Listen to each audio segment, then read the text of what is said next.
Estamos de volta com o programa Pé na África e antes de voltarmos com o nosso papo aqui com o Dr. Boris, eu gostaria de agradecer o apoio das lojas Segue Imagem. A Segue Imagem é pioneira em produtos de última geração de TV e interfonia. Acesse o site da Segue Imagem para conhecer toda a linha de produtos www.segueimagem.com.br. Aí quem quiser mandar um recadinho para a gente ou para mim, mande um e-mail para o pé.africa@tvmundi.com.br. Eu espero pelo seu recado. Bom, voltando aqui ao nosso papo com Boris, né, representante da Educafro. Muito bem, Boris. Tem uma coisa engraçada que é a questão da militância. Sim. É uma coisa extremamente importante. Por exemplo, eu acho que assim, a militância ela tem vários caminhos, né? Eu, por exemplo, acredito que eu não sou aquele militante que segue, enfim, uma entidade, mas eu contribuo sempre, por exemplo, com o programa Pé na África ou com o meu trabalho.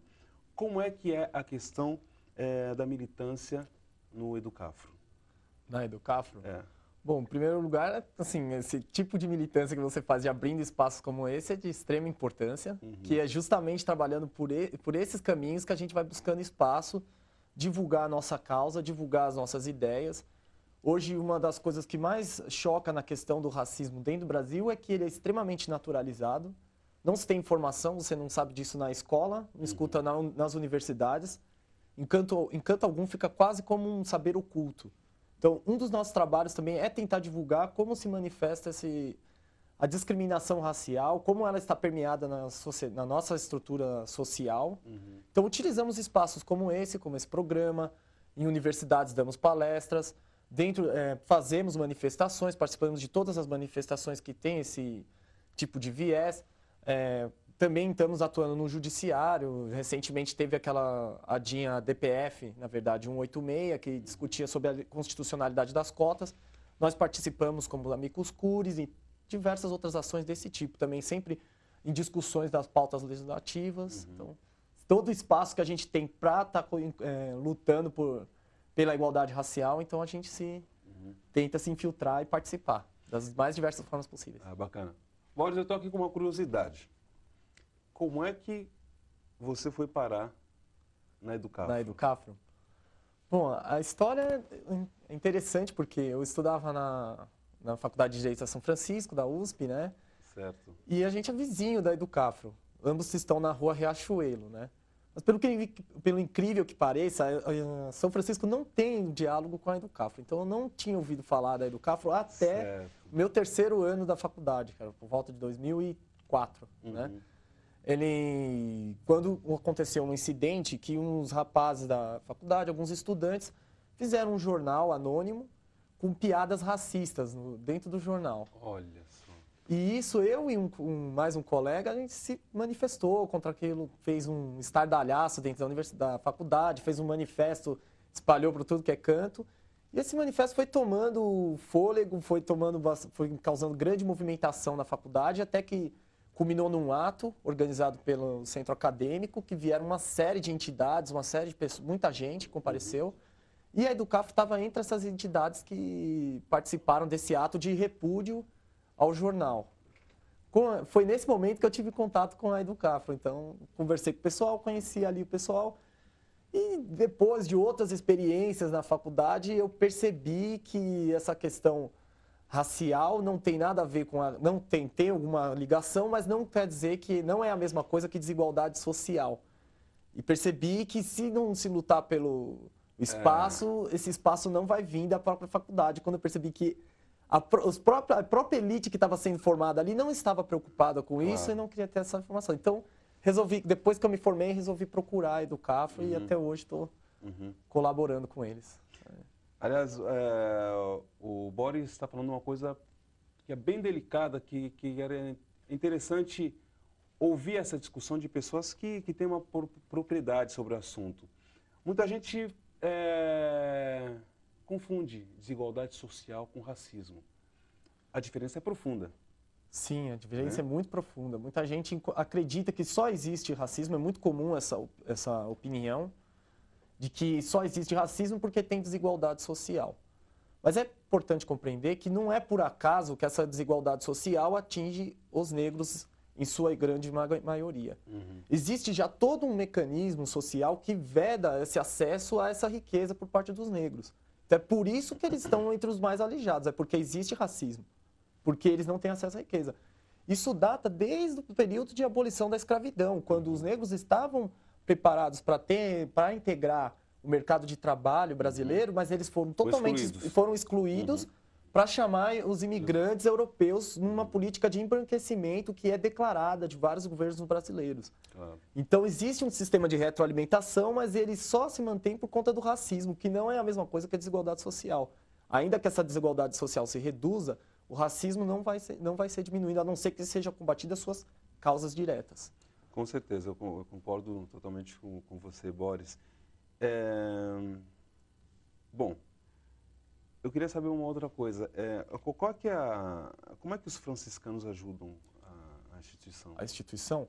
Bom, a instituição era diretamente ligada com o convento de São Francisco, mas depois ela se desligou, tem uma atuação autônoma atualmente. Entendi. A colaboração deles é divulgando, eles divulgam a pauta sempre que podem, sempre colaboram nesse tipo de divulgação.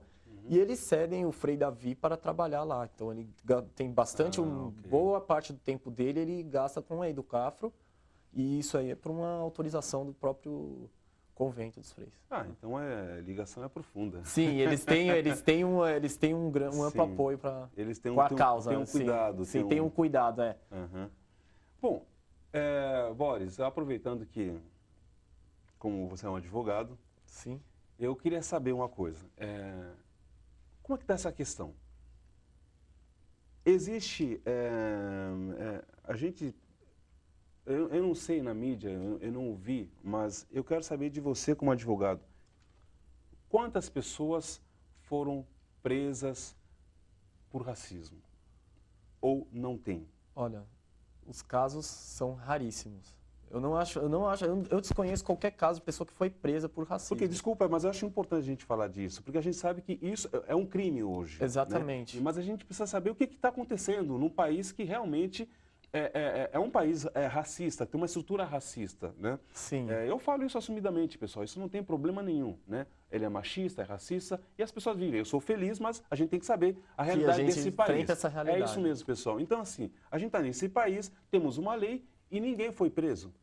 Não, é muito raro os casos que vão para frente. Isso aí faz parte do que a gente chama de racismo institucional. Okay. Nós já temos uma série de leis que garantem, que protegem essa desigualdade, que protegem a igualdade racial, que garantem ao negro o direito de se valer do Estado para evitar ser discriminado racialmente. Uhum. No entanto, há uma dificuldade muito grande de fazer essas leis terem efetividade, que é o que a gente chama de racismo institucional. Certo. Porque o que acontece? Quando você faz um boletim de ocorrência sobre racismo, ou ele não vai para frente, por alguma razão não é registrado, ou declaram que acham que não é tanta importância, ou se vai para frente, ele é requalificado com outra, na verdade não é racismo, é injúria, aí desqualificam. Se vai para frente, pode ser que alguém arquive isso aí mais para frente, o promotor, se o delegado bota para frente, o promotor pode arquivar, entender que não é o caso. Ou se chega numa ação, o juiz acha que realmente não é o caso de racismo, é o caso de uma qualificadora de injúria, qualificadora de racismo. Então você tem uma grande dificuldade de condenar alguém, e não só condenar, fazer valer as leis.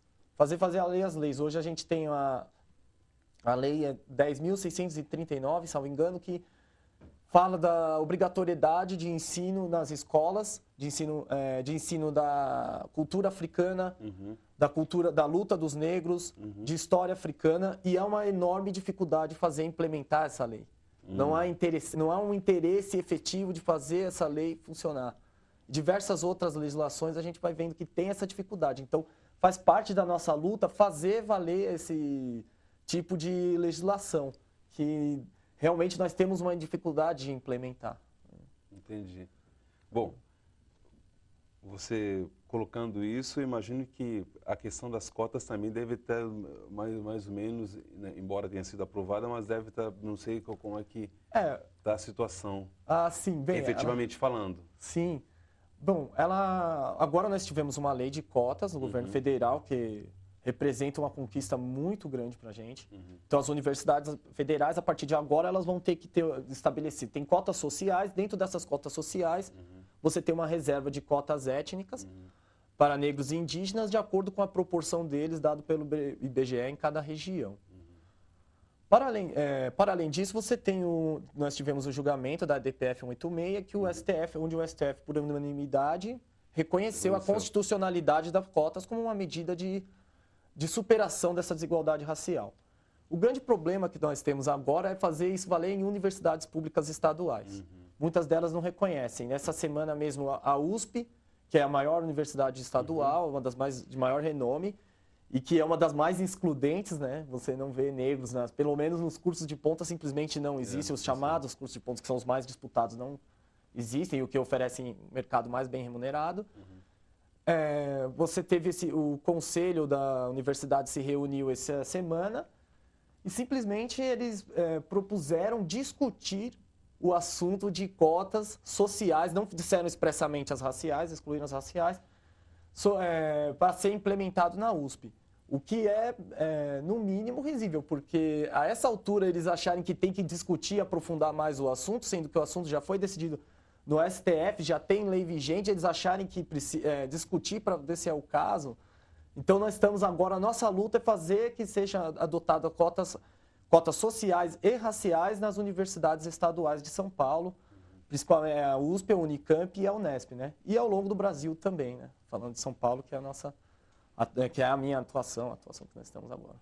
Bom, Boris, muito obrigado, né, pela sua presença, por esclarecer assuntos tão delicados e as pessoas precisam saber. Tem algum contato?